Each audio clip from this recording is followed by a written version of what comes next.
संसार के और कई ऋण ऐसे हैं जो चुकाए जा सकते हैं, लेकिन एक गुरु का ऋण ऐसा है जो चुका नहीं सकता है मनुष्य। भाई लोहे की कीमत आप लगा सकते हो, सोने की कीमत लगा सकते हो, लेकिन पारस की कीमत क्या लगाओगे? पारस का है कोई मोल? जो सोने को छू लेता है तो सोना बना देता है, लोहे को छू लेता है तो सोना बना देता है, उस पारस का मोल क्या चुकाओगे? शिव महापुराण में ऐसा लिखा है, यदि गुरु ने एक शब्द भी शिष्य के कान में अपना ज्ञान डाल दिया है ना,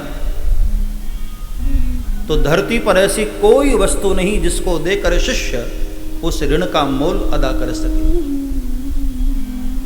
गुरु का ऋण उतारा नहीं जा सकता। कबीर साहब ने एक जगह बड़ी अच्छी बात लिखी है कि आज चलते चलते मुझे एक बात की पीड़ा हो रही है। किसी ने पूछा किस बात की? बोले बस एक लालसा मन में रह गई, मैं अपने गुरु का ऋण उतार नहीं पाया। तो उनके भक्तों ने कहा कि बाबा आपके तो इतने बड़े बड़े शिष्य हैं, राजे महाराजे,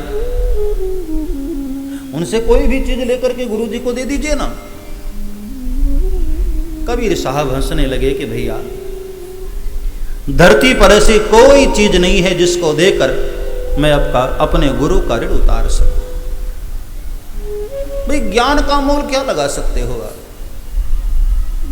ज्ञान के समान मूल्यवान धरती पर कुछ भी नहीं। ज्ञान के समान सिर्फ ज्ञान ही हो सकता है और कुछ भी नहीं। गुरु का ऋण मैं कैसे उतार सकता हूं? संसार में बड़भागी होते हैं वे लोग जो गुरु की शरणागति पाकर उनसे कुछ प्राप्त कर पाते हैं।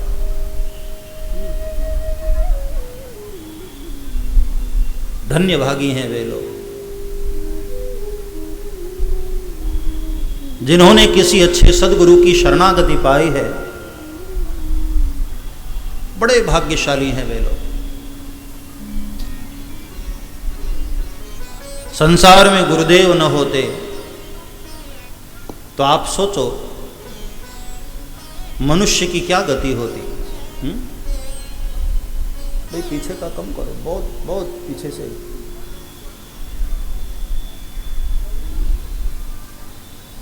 बोलिए शंकर भगवान की।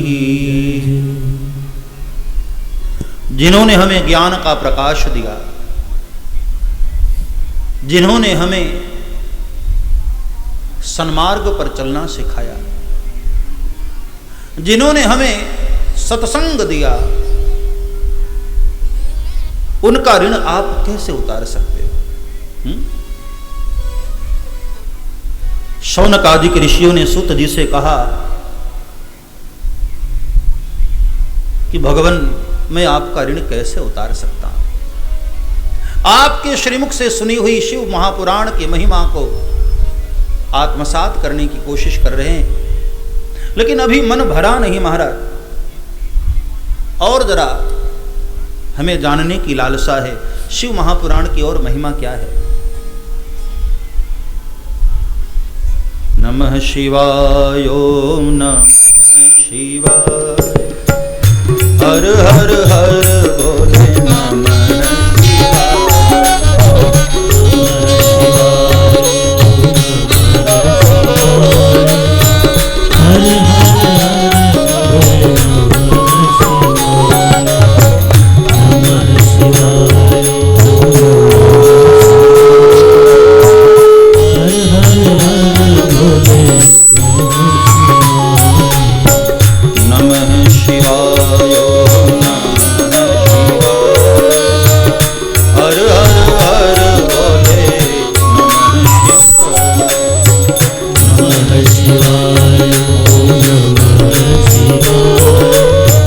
हर हर बोले नमः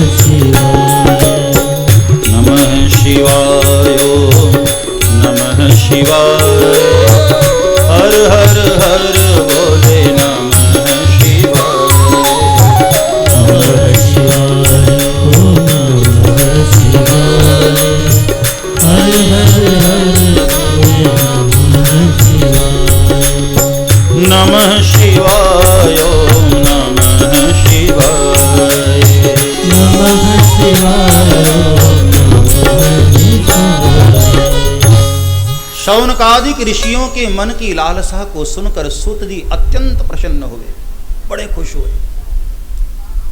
कोई अधिकारी श्रोता मिल जाए तो गुरु अपने हृदय का सारा ज्ञान उड़ेल देता है, अच्छा सुनने वाला हो। सूत जी ने कहा, धन्य है आपकी श्रवण प्रीति लालसा। सुनो शौनक, समुद्र निकटे देशे ग्रामो वास्कल संज्ञकः बसन्ति यत्र पापिष्ठा वेद धर्मोद्धिता जनाः। समुद्र के निकटवर्ती प्रदेश में एक बास्कल नाम का गांव था। ध्यान से सुनना। जहां बहुत सारे लोग तो रहते थे लेकिन सब पापाचार में लिप्त। और शिव महापुराण में तो ऐसा कहा गया है कि वहां जितने भी ब्राह्मण थे वो सब पथभ्रष्ट ब्राह्मण थे, मार्गभ्रष्ट ब्राह्मण थे। न देवताओं पर भरोसा था, न भगवान पर भरोसा था। दिन रात पाप कर्म में लिप्त रहते थे। और सोचिए, जहां के ब्राह्मण ही ऐसे हों, वहां अन्य वर्णों की हम क्या चर्चा करें। वहां रहने वाली स्त्रियां भी पाप कर्म में लिप्त रहने वाली थी। बड़ा ही महापापियों का गांव था वो। और उसी गांव में एक विंदुक नाम का ब्राह्मण रहता था।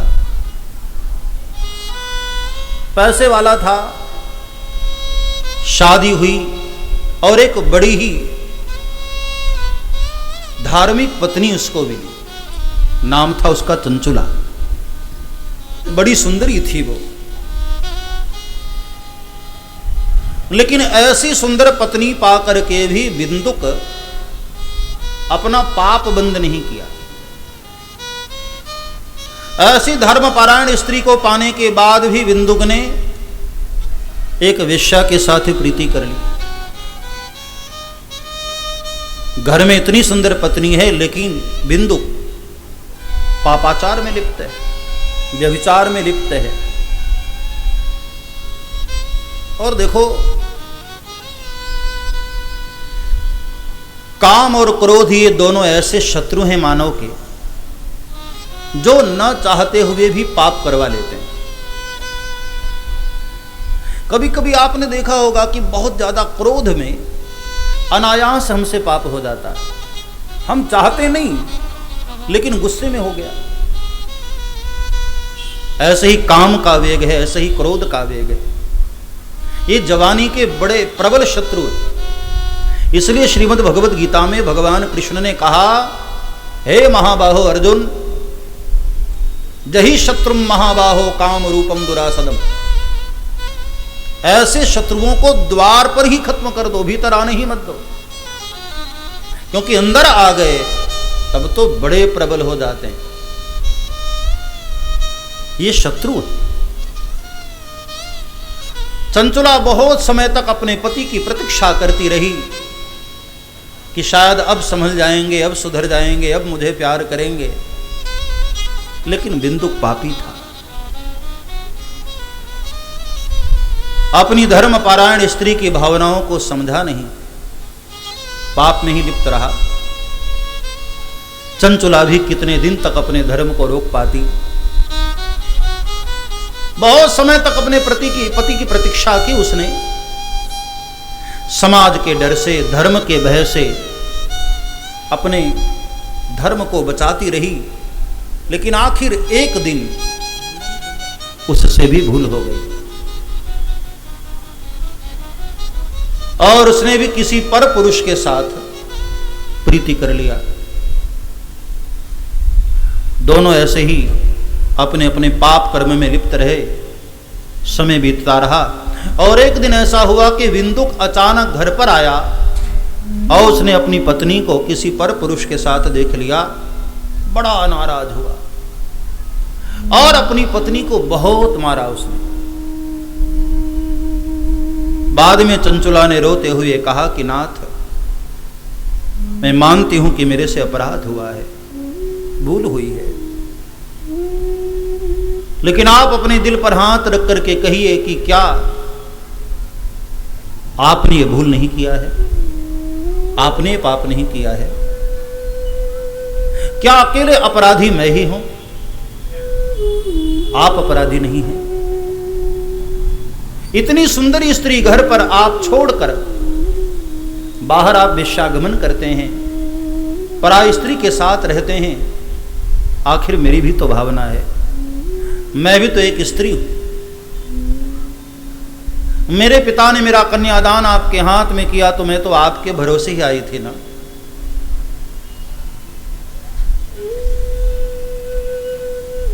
यदि आप चाहते हैं कि ऐसे पाप मैं न करूं तो आप उस वेश्या को छोड़ दीजिए और मैं इस पराये पुरुष को छोड़ देती हूं। बिंदुक ने कहा कि नहीं नहीं, छोड़ने की बात मत करो। एक काम करो, जिस पुरुष से तुमने प्रेम किया है मैं जानता हूं बड़ा पैसे वाला है वो। एक काम करो, तुम उसके साथ लगी रहो, लेकिन बदले में उससे पैसे खींचो और वो पैसे मुझे देते रहना। क्योंकि वो जिससे प्रेम करता था वह तो गलत स्त्री थी, वेश्या थी। और वेश्याओं के अंदर कोई प्रेम तो होता नहीं, वो तो पैसे की प्रेमी होती। उसको पैसे देने के चक्कर में अपनी पत्नी को गलत मार्ग पर लगाए रखा और परिणाम ये हुआ कि दोनों के दोनों और ज्यादा मार्ग भ्रष्ट हो गए। अब ये बात सुनकर के ऐसा लगता है कि पुरुष वास्तव में स्त्री को गलत मार्ग पर ले जाने में सबसे बड़ी जिम्मेदारी जो है वो पुरुष की। माताएं तो भक्ति स्वरूपा होती हैं, पुण्य सलीला होती हैं, लेकिन पुरुष की अपनी गलतियों के कारण कई माताएं भी पाप में लिप्त हो जाती। और इसी तरह सिलसिला चलता रहा। लेकिन भोगे रोग भयम, बहुत ज्यादा व्यक्ति जब भोग में लिप्त रहता है तो असमय उसके शरीर में बीमारियां आ जाती। बिंदुक भी बीमार पड़ा और अकाल मृत्यु से उसकी मृत्यु हो गई। अकाल असमय उसकी मृत्यु हो गई। पति के मर जाने के बाद चंचुला रोई भी, लेकिन सोचने लगी कि चलो एक ही रोड़ा था वह भी समाप्त हो गया। वो पर पुरुष तो था ही उसके साथ, वो रहने लगी। कहीं संतानें भी उसको हुई। समय बीतता रहा और आखिर एक दिन वो समय भी आया जब इंद्रियां शिथिल होने लगी, बूढ़ी हो गई। बच्चे भी अपने अपने काम धाम में लग गए। अब उसके पास कोई बैठता नहीं। जब बच्चों को उसकी हकीकत पता चली तो बच्चे उसको पूछते भी नहीं। गांव के लोग गौकर्ण तीर्थ यात्रा पर जा रहे थे। चंचुला ने गांव के लोगों से कहा, भैया आपकी आज्ञा हो, इजाजत हो तो मैं भी आपके साथ चलूं। गांव के लोगों ने कहा कि ठीक है, हम तो जा ही रहे हैं, तू भी हमारे साथ चल। चंचुला भी उनके साथ तीर्थ यात्रा पर गई और वहां उसी गौकर्ण तीर्थ में ही एक जगह शिव महापुराण की कथा चल रही थी। अब शरीर में इतनी हिम्मत थी नहीं कि बहुत ज्यादा दिन भर घूमे टहले, तो कथा पांडाल में जाकर के सबसे पीछे बैठ गई। और संयोगवश उस दिन वही कथा चल रही थी कि व्यभिचार का फल क्या होता है। ब्राह्मण देव बता रहे थे कि जो पुरुष, जो स्त्री व्यभिचार करते हैं, पाप करते हैं, पराय नारी पर कुदृष्टि डालते हैं अथवा तो परपुरुष के साथ संसर्ग करते हैं, तो यमलोक में उसका पाप क्या है, उसका फल क्या है। जब ब्राह्मण देव के मुख से उसने सुना, कांप गई चंचुला, बैठी रही। सारे श्रोता जब चले गए तो जाने के बाद एकांत में ब्राह्मण देव के पास गई और जाकर के चरणों में मस्तक रख करके रोने लग गई। महाराज, मैं बहुत दुखियारी हूं। जैसे कोई दर्दी अपने डॉक्टर से कुछ भी नहीं छुपाता है, ऐसे शिष्य भी अपने गुरु से अपने दोषों को छुपाता नहीं। भाई डॉक्टर के पास जाकर रोग को छिपाओ मत, और गुरु के पास जाकर अपने दोष को छिपाओ मत। जब तक डॉक्टर को आपका रोग पता न चलेगा, वह इलाज कैसे करेगा? और गुरु के आपके दोषों का पता न चलेगा तो गुरु उन दोषों का निवारण कैसे करेगा? इसलिए गुरु से अपने दोषों को छिपाओ मत। रोती हुई चंचुला ने कहा कि महाराज, मैंने बहुत पाप किया है, बहुत भूल हुई है मुझसे। आपने जो बातें कथा में बताई महाराज, ऐसा तो मैंने कभी सुना ही नहीं था। मुझे कुछ ज्ञान भी न था। अज्ञानतावश में पाप करती चली गई, पाप में धंसती चली गई, लिप्त होती चली गई।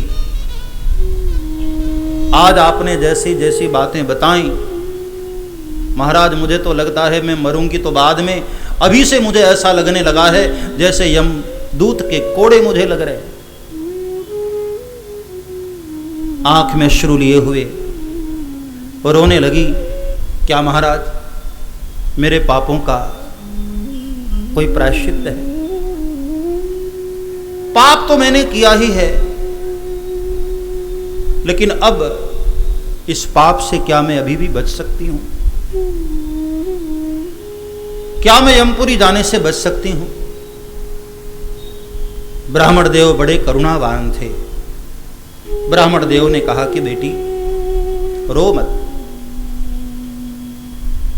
पाप करने के पश्चात तेरे मन में ताप है ना, तेरा पाप धुल सकता है। ध्यान देना,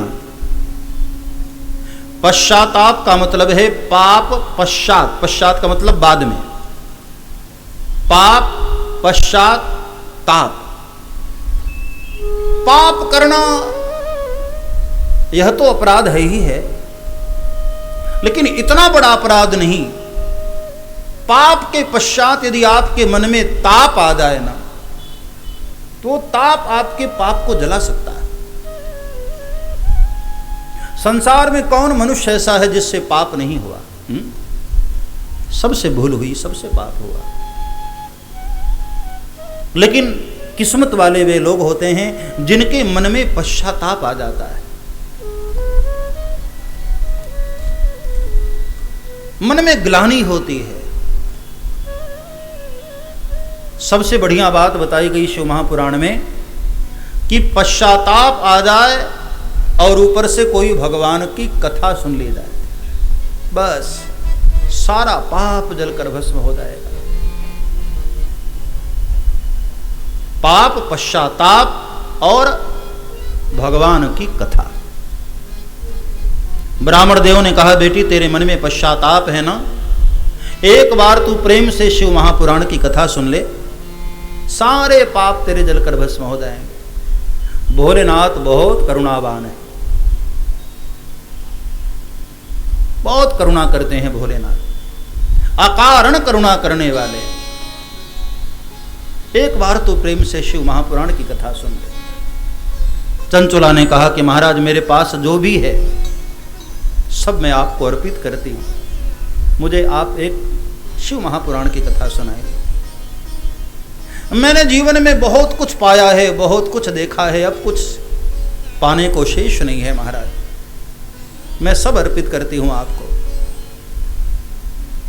और उसने बड़ा सुंदर एक मंडप बनाया और उन्हीं ब्राह्मण देव से बड़ी श्रद्धा से शिव महापुराण की कथा सुनी।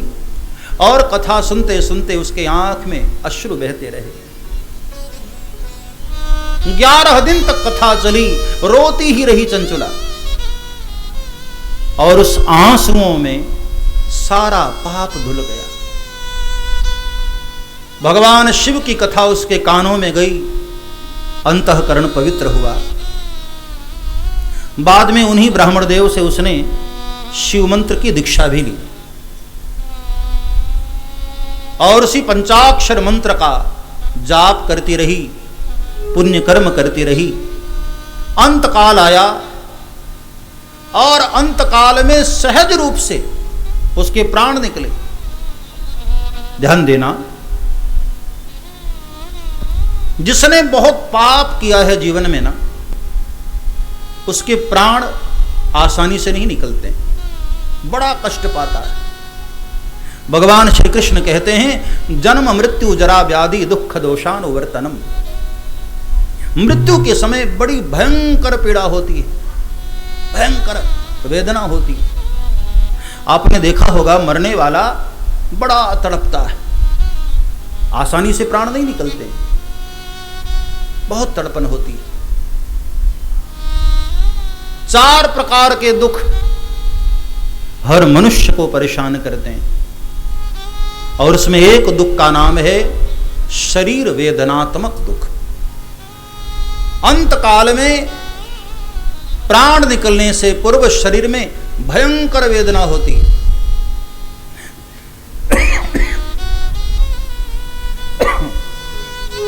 जैसे कोई बिच्छू डंक मारे, कितनी पीड़ा होती है। 1 लाख बिच्छू डंक मारे उस वक्त जितनी पीड़ा होती है, उससे कहीं ज्यादा पीड़ा मौत के वक्त होती है, भयंकर वेदना। लेकिन जो पुण्यात्मा है, उनके प्राण ऐसे निकल जाते हैं, उन्हें पता भी नहीं चलता, चलते फिरते आसानी से चले जाते हैं वो।